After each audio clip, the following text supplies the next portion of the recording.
All right, everyone, this is the Coaches and Coxswains meeting recording. I failed to record the actual meeting from yesterday, so I thought I'd just go through this one again and hit the highlights.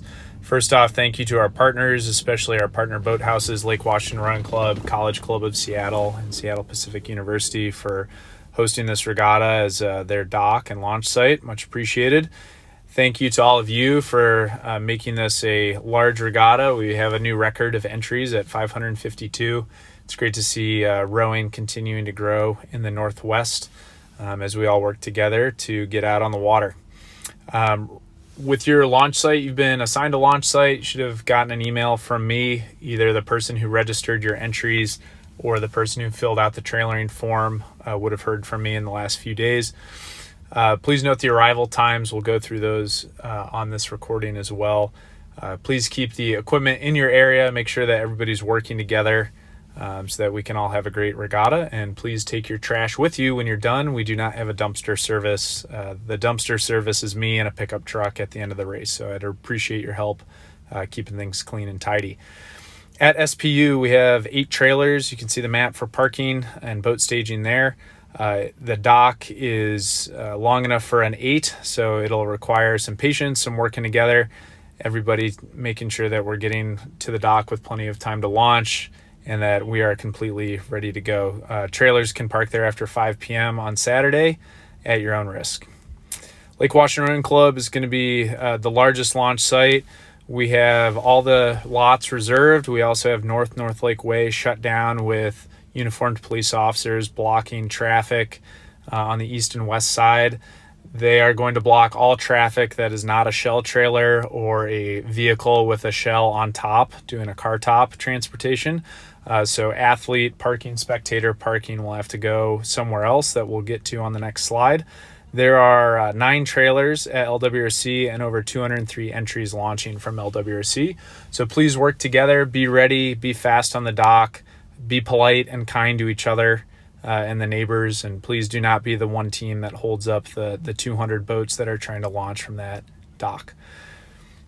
There's athlete parking just to the west of Lake Washington Rowing Club. You can see here it's underneath the Fremont Bridge, so if you turn down Troll Avenue and take your first right, there'll be signage directing you to that free parking lot for us to use for the regatta. Again, no athletes or spectators should be anywhere near the boathouse. That is just going to be shell trailers only. If you're driving a trailer to LWRC, please take note of this route. There's construction in the area. It'll be very helpful for you to follow this route. At College Club, we have 3 more trailers. You can park there after 9 p.m. on Saturday. Welcome to our friends from Canada that are coming down. Always appreciate the international travel there. Here's the course. I'll walk through the course and then go through those reminders on the left. The course starts right by LUC, just above LUC, right off the gas dock, same as always. The chute is just to the east of the Aurora Bridge. You're going to queue up in that chute, build the speed when you're called upon by the starting marshal, and you'll cross through that start line when your clock will start. You will keep that first turn, that green buoy. Green is for starboard. You're going to keep that first turn off your starboard side. It is the only buoy of the day that you will leave off starboard. As you head down to Lake Union, there are 2 port red turns at the bottom of South Lake Union, each with a launch. You'll then head north to the final turn approaching Gasworks. That is also port turn. There is a note that the green buoy off Gasworks is green. It should also be left to port. It's a U.S. Coast Guard navigational mark. I'm not able to change the color. So it is the only kind of non-color coded buoy. You need to leave that to port. And frankly, it's the fastest line as well. So you have some incentive there. So that is the course. A couple reminders. If you're launching in the dark, I suggest you have lights on. That's a good policy to have. This is a public waterway. We do not own Lake Union. We are permitted to use Lake Union provided that we, the regatta, are good hosts and are being polite and accessible, not blocking traffic. So please be kind to everybody out there. It should be a beautiful Sunday morning. If there are other boats, leave it to the launches. We'll have 7 launches on the water, as well as 3 Harbor Patrol units out on the water. Last year we had a Coast Guard cutter in the middle as well. So please leave it to them to try to slow down traffic or hold traffic. And please be polite to the boaters on the water. We've also informed all the rental boat agencies, the commercial cruise lines, the tour boats of this regatta well in advance. And it's very rare that there's much traffic before noon to begin with. But again, if there's boats out there, we need to work together with them. I know we're all racing. We all want a fast line, but we need to be safe, and we need to promote rowers as a good group of people that are kind and polite in the community. If there are fishing nets out on the water, we will do our best to set the course up as so that the course is far away and separate from those fishing nets. The fishing lines generally stretch between shore out to towards the center of the lake. They're very rarely anywhere near the tail of the lake course. And again, we'll double check that in the morning while setting the course to make sure that everybody has a clean and safe line on that course that does not impact the fishing nets.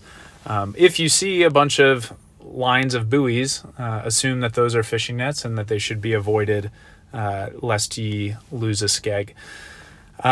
When you are in the warm-up pattern in the Fremont Ship Canal, please cross at a 90-degree angle. Do not impede the warm-up pattern. You are able to cross anywhere you'd like as long as you're not becoming a danger to yourself or others. Watch for traffic off the SPU dock. There'll be people launching or recovering from that dock. As you line up towards the chute, please arrive 5 to 10 minutes early. Line up in bow number order and listen for commands from the marshal. There is no passing in the chute. Once you are on the course, you may pass. If you are the slow boat, if you are slower and you are being passed, you need to yield, which is a fancy word for get out of the way. For the most part by LUC, that'll mean shifting to port to get out of the way. The rest of the course, it'll mostly mean shifting to starboard to get out of the way. But again, if you are slow and you're being passed, you need to move over. If you are launching from the east, from College Club or Pocock, you need to check in with that marshal right by Gasworks to make sure it is safe to cross. Do not cross the active course. We don't want you to have a safety violation there. The LUC dock traffic will also be controlled by a marshal. Please check in with that marshal before launching or recovering off the LUC dock. And finally, after the finish, stay off the course, get back to the dock. For LUC, College Club, and Pocock launch sites, that'll mean going towards the center of the lake and checking in with your marshal. If you're at SPU or LWRC, it'll be an easy row back to the dock. You can see the penalties there at the bottom. Big one are the missing more than one buoys. That'll lead to exclusion, as well as a safety violation, such as crossing the course and causing a safety issue. That'll also lead to exclusion. And that starts from the moment your boat touches the water until the moment the boat comes off the water. So even while you're warming up or cooling down, please keep that safety in mind. Our U.S. rowing refs are going to be there for safety and fairness. Heel ties and bow balls are required. They're on honor system. We are not checking them at any of the launch sites. If you have an objection or protest, you should have try to get the attention of the finishing ref right as you finish. You can pull over to Gasworks and should be able to communicate that with them, and then have a coach come to Gasworks Park to file that objection or protest. There's first aid available at the boathouses. There's also an athletic trainer at LWRC. She's the Holy Names athletic trainer. And then if you have an on-water medical emergency, we'll have Seattle Harbor Patrol there as our first responders. And finally, results are on here now. Thank you all. Look forward to having you and seeing you at Lake Union. And thanks for making this another great Tale of the Lake.